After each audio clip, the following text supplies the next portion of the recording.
Toujours à la quête du Graal, la forêt de Brocéliande inaugure officiellement un arbre tout en or, c'est demain après-midi.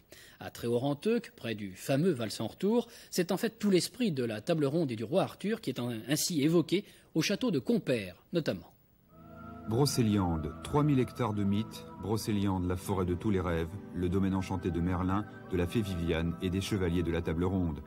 Quand la forêt brûle en 76 et en 90, c'est la légende qu'on assassine et la volonté divine n'a rien pu contre les flammes.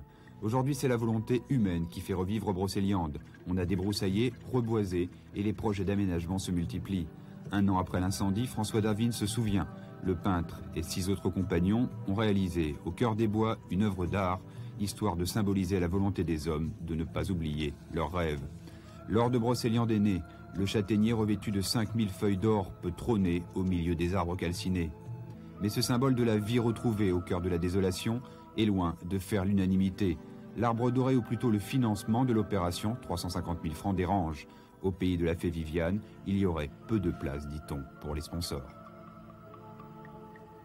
Brocéliande est donc bien plus aujourd'hui qu'une simple étendue boisée. La forêt de Morgane est en train de devenir un centre touristique. Le château de Compère est un lieu où l'histoire rencontre la légende. L'association du Centre de l'imaginaire arthurien fait revivre, à travers le film de Bormann, l'épopée Excalibur. Jusqu'à septembre sont exposés les objets du film, véritable talisman de l'épopée. Il y a là l'épée, bien sûr, mais aussi les armures de Mordred et de Lancelot, sans oublier le Graal et le manteau de Merlin. Après tout, peu importe les grincheux, doit se dire Merlin, pourvu que je puisse veiller sur ma légende.